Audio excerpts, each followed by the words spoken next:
Characterisation of crude oil. Crude oil characterisation is the process of determining the physical and chemical properties. क्यों किया जाता है characterisation? Crude oil की physical and chemical properties of crude oil to know its quality, composition और refining behaviour. Characterisation इसलिए किया जाता है ताकि हम उसके फिजिकल और केमिकल क्वालिटी को पता कर सकें और उसके रिफाइनिंग बिहेवियर, यानी उसको रिफाइनिंग किस तरीके से करना है, उसकी कंपोजिशन क्या है, उसकी क्वालिटी क्या है, इसीलिए उसका कैरेक्टराइजेशन किया जाता है. किसका? क्रूड ऑयल का. किसका? कच्चा तेल बोला जाता है इसको हिंदी में, क्रूड ऑयल. इंडस्ट्रियल या कहें इंटरनेशनल लेवल पे कच्चे तेल की वजह से किसी भी देश की इकोनॉमी डिसाइड होती है. सबसे ज्यादा भी अमेरिका का है. वहां देखना क्रूड ऑयल, कभी भी अखबार, कभी भी सुनोगे न्यूज में तो क्रूड ऑयल की रेट की बात होती है. बिटकॉइन की इतनी बात नहीं होती जितनी किसकी बात होती है? क्रूड ऑयल की. ठीक है. It helps refineries decide. ये क्या करती है? कैरेक्टराइजेशन क्या करता है? ये हेल्प करता है किसकी? रिफाइनरीज की. क्या डिसाइड करने में कि हमें कैसा क्रूड ऑयल चाहिए. विच रिफाइनिंग प्रोसेस टू यूज, कि उनको कौन सा रिफाइनिंग प्रोसेस यूज करना है. अभी अमोनिया के नए नए प्लांट लग रहे हैं. सुना होगा ग्रीन अमोनिया का प्रोजेक्ट आ रहा है. सुना होगा कहीं ना कहीं, या अभी सुनने में आया होगा पहले कि हमारे यहाँ पे एक बहुत बड़ा प्लांट लगने वाला था, लेकिन वो अभी यहाँ से चला गया एमपी. डील साइन हुई थी, एक बार में आया था. अवाड़ा ग्रुप यहाँ पे एक प्लांट लगा रहा था, लेकिन वो यहाँ से चला गया, वो अब कहीं और लग गया. अमोनिया पहले किससे बनती थी? नेचुरल गैस से या नेफ्था से. अब बनेगी इलेक्ट्रोलाइसिस प्रोसेस से, जिसका पायलट प्लांट लगा हुआ है बीकानेर में. बीकानेर में ग्रीन अमोनिया का एक छोटा सा प्लांट लगा हुआ है. बीकानेर में ग्रीन अमोनिया का प्लांट लगा हुआ है बहुत छोटा सा, जिसमें इलेक्ट्रोलाइसिस प्रोसेस से अमोनिया बनती है. वो है ग्रीन अमोनिया. उसको ग्रीन अमोनिया क्यों बोलते हैं? क्योंकि उसमें इलेक्ट्रोलाइसिस प्रोसेस क्या होती है? 10th में पढ़ा होगा. 2 इलेक्ट्रोड लेते हैं, कैथोड एनोड, उसको सर्किट से कनेक्ट करते हैं और उसमें क्या डालते हैं? कोई भी एक्वस सॉल्यूशन डालते हैं और उसको जैसे सर्किट से कनेक्ट करते हैं तो एक एनोड एक कैथोड, कोई ना कोई एक क्या होता है, क्षण का या रोड का डिग्रेडेशन होता है ना. इसी इलेक्ट्रोलाइसिस प्रोसेस को हमने यूज किया पानी में, जहां से हमने हाइड्रोजन अलग की. ठीक है. नाइट्रोजन एटमॉस्फेयर में ही सही. हाइड्रोजन नाइट्रोजन का जैसे ही तुम रिएक्शन करवाओगे क्या बन जाएगी? ये ग्रीन अमोनिया का प्रोजेक्ट अभी चल रहा है. ये सक्सेसफुल हो गया तो ये बड़ा प्लांट लगेगा, जिससे हमें नेचुरल गैस यूज करने की जरूरत ही नहीं पड़ेगी. तो बहुत सारा जो carbon monoxide, SOx, NOx, sulphur dioxide, nitrous oxide जो एटमॉस्फेयर को नुकसान करते हैं, वो क्या होगा? वो निकलेंगे नहीं, क्योंकि तुमने इलेक्ट्रोलाइसिस प्रोसेस यूज कर ली. तो ऐसे ही विच रिफाइनिंग प्रोसेस टू यूज, किसमें? रिफाइनरी में बहुत सारे प्रोसेस होते हैं, तो सब जगह डिपेंड करता है कि सब जगह, जैसे कहीं पे सल्फर नहीं आएगी तो उसको सल्फर का प्लांट ही नहीं लगाना. सब्जियां आती है, घर पे सब्जी लेने आते हो, एक मॉल में अलग सब्जी मिलती है, एक ठेले पे अलग सब्जी मिलती है. मॉल में तुम्हें वही आलू 50 रुपए किलो मिलेंगे और ठेले पे 10 रुपए किलो मिलेंगे. मॉल में अच्छे क्यों मिलेंगे? क्योंकि वो पहले ही साफ सुथरे आते हैं, अलग से जमाया जाता है ना वहां पे, और ठेले पे तुम्हें छांटने पड़ते हैं. ऐसे ही क्रूड ऑयल भी सब तरह का आता है, 3-4 तरह की कैटेगरी में बांटा जाता है. तो रिफाइनरी सब जगह अलग अलग देखना. अभी तुमने सुना होगा HMEL नए पेट्रोल पंप लगा रही है. कोई लिंक्डइन चलाता हो तो उसमें देखना HMEL अपने खुद के पेट्रोल पंप लगा रही है अभी. जबकि पहले HMEL क्या करती थी? पेट्रोल या जो भी डीजल सप्लाई करती थी रिफाइन करने के बाद, है ना. अब वो खुद के पेट्रोल पंप लगा रही है. जिससे जियो ने खुद का पेट्रोल पंप लगाना शुरू कर दिया. रेटों में अंतर भी होता होगा पेट्रोल में, देखना. ऑफर भी चलाते हैं बीच बीच में, क्योंकि वो उनकी धीरे धीरे इकोनॉमी बढ़ा रहे हैं. ठीक है. सेकेंड पॉइंट है what products can be obtain. उसके अंदर कौन सा प्रोडक्ट्स है ना. Economic value of crude oil. Economic value जो अभी मैंने समझाई, इसमें आगे और समझेंगे कि इकोनॉमिक वैल्यू डिपेंड करती है. क्रूड ऑयल 4 तरह के भी निकलते हैं, सबसे अच्छा, बेकार, उससे बेकार, सबसे बेकार. सबसे बेकार लेती है रिलायंस. ठीक है. उसको रिफाइन करने में सस्ता पड़ता है. फिल्टर लगते हैं हमारे घर में, कई तरह के फिल्टर आते हैं, सबसे महंगा फिल्टर भी आता है, सस्ता भी आता है। सस्ता फिल्टर क्या करता है, बार बार चोक होता रहता है। एक फिल्टर आता है, उसकी 5 साल की वारंटी आती है, तुमने पैसे दिए, 5 साल में चेंज करके जाएगा, लेकिन वो उससे ज़्यादा चल जाता है 1 साल वाले से, है ना। तो ऐसे ही रिफाइनरी में सब तरह के प्लांट लगते हैं, ठीक है। बेस्ड ऑन केमिकल कंपोजिशन, पहला क्या लिखा हमने, पहला क्या है, crude oil mainly contains hydrocarbon. Hydrocarbon का मतलब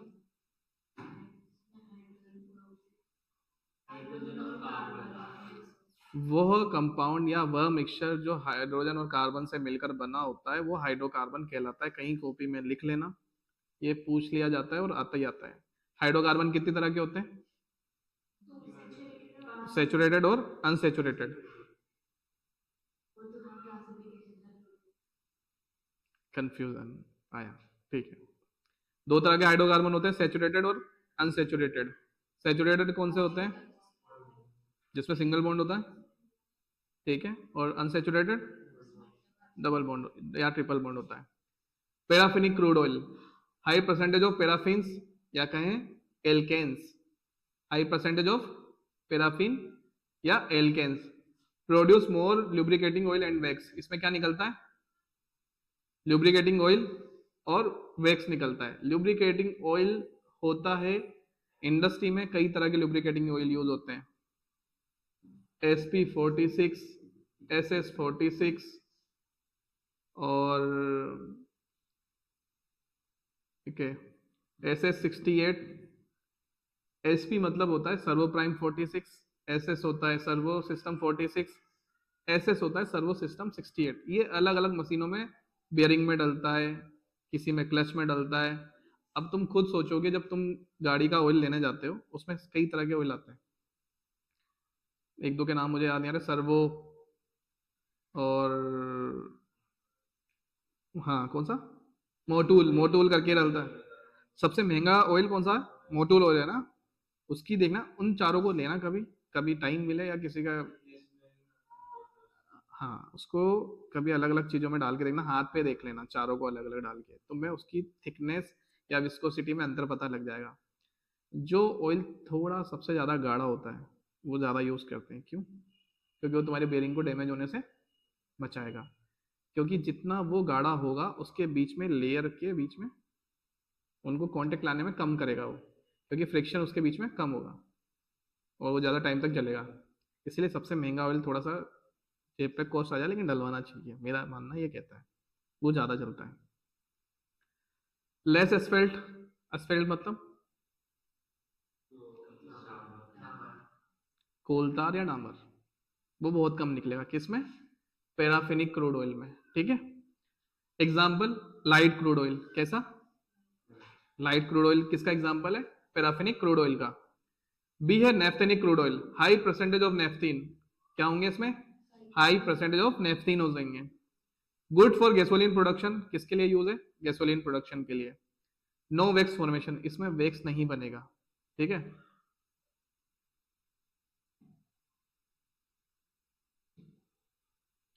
aromatic crude oil, see, high percentage of aromatic hydrocarbon, इसमें क्या होते हैं, हाई परसेंटेज एरोमेटिक कंपाउंड होते हैं, बेंजीन टोलुइन वगैरह होंगे, ठीक है।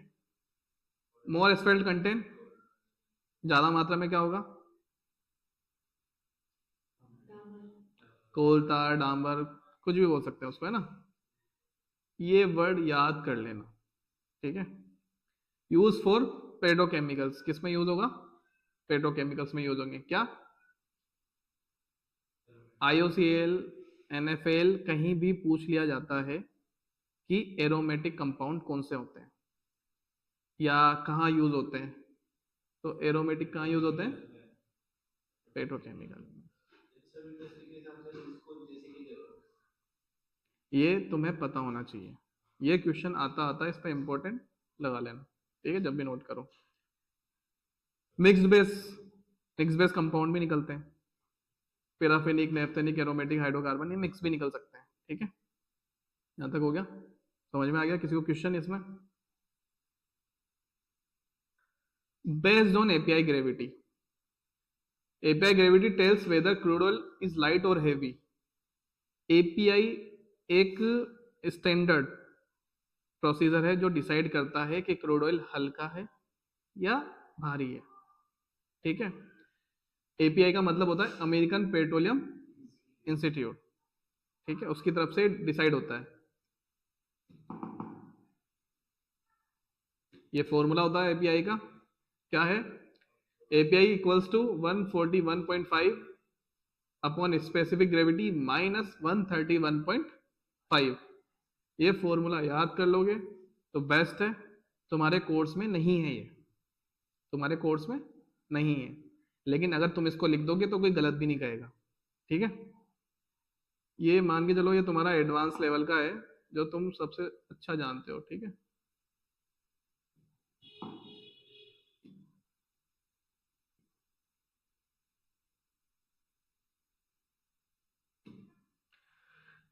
टाइप, एपीआई, ग्रेविटी और नेचर। टाइप मतलब क्रूड ऑयल के टाइप ही है, ठीक है। Light crude oil, medium crude oil और हैवी क्रूड ऑयल। अगर लाइट क्रूड ऑयल है तो उसका एपीआई ग्रेविटी कितना होगा, 31 से कम, 31 डिग्री से कम। इजी टू रिफाइन, वो कैसा होगा, वो रिफाइनिंग में इजी वे में हो जाएगा, ठीक है। मीडियम क्रूड ऑयल 22 से 31 डिग्री, ये इस रेंज के बीच में रहेगा, मॉडरेट, यानी कि वो रिफाइन भी होगा, थोड़ी मेहनत भी लगेगी। हैवी क्रूड ऑयल कितना होता है, 22 डिग्री से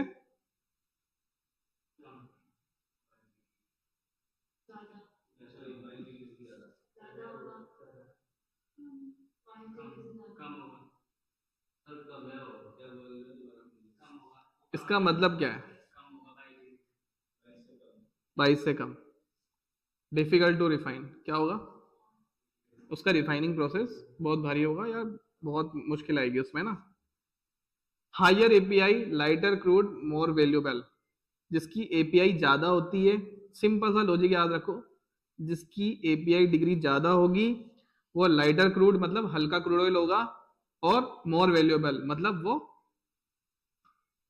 मोर वैल्यूएबल मतलब ज्यादा कीमत होगी उसकी, है ना, ज्यादा कीमत होगी। तीसरा है based on sulphur content. Sulphur content के बेस पे भी किसका कैरेक्टराइजेशन होता है, क्रूड ऑयल का। वर्ड इसलिए बार बार याद दिला रहा हूं, क्रूड ऑयल का कैरेक्टराइजेशन किसके बेस पे होता है, सल्फर कंटेंट।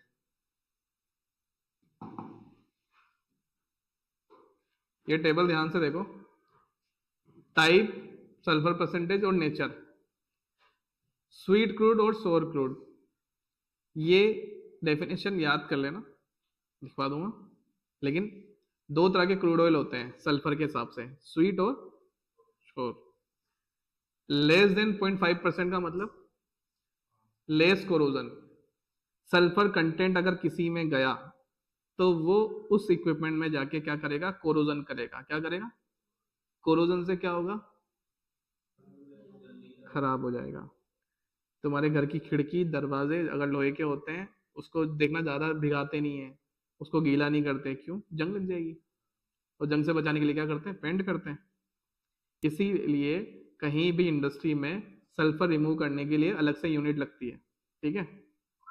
अगर सल्फर कम आएगा तो यूनिट लगानी नहीं पड़ेगी, और सल्फर ज्यादा आएगा तो तुम्हें एक्स्ट्रा यूनिट लगानी पड़ेगी, एक्स्ट्रा यूनिट लगाने के लिए एक्स्ट्रा खर्चा करना पड़ेगा।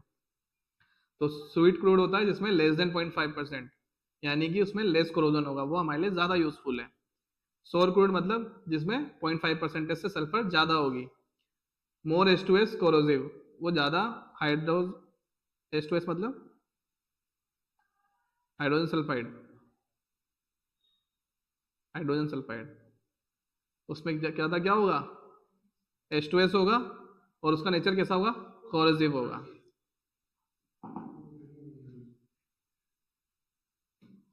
सल्फर कंटेंट समझ में आ गया, दो तरह का होता है, सोर स्वीट। इसकी डेफिनेशन भी लिख सकते हो, ऐसे क्रूड ऑयल जिसमें 0.5% से कम सल्फर परसेंटेज होती है उसको क्या बोलते हैं, स्वीट क्रूड, है ना। और जिसमें 0.5% से सल्फर ज्यादा होती है, sour crude. Important test in crude oil characterisation. Crude oil characterisation के इंपॉर्टेंट टेस्ट है ये, कौन कौन से, density, specific gravity, viscosity, pour point, trace point, distillation test. Sulphur content analysis, sulphur content analysis क्या है ये, ठीक है। ये चार तरीके से किसका करते हैं, करेक्टराइजेशन ऑफ क्रूड ऑयल। पहला कौन सा है, बेस्ड ऑन केमिकल कंपोजिशन। दूसरा कौन सा है, एपीआई ग्रेविटी। थर्ड कौन सा है, सल्फर कंटेंट। चौथा कौन सा है, ठीक है।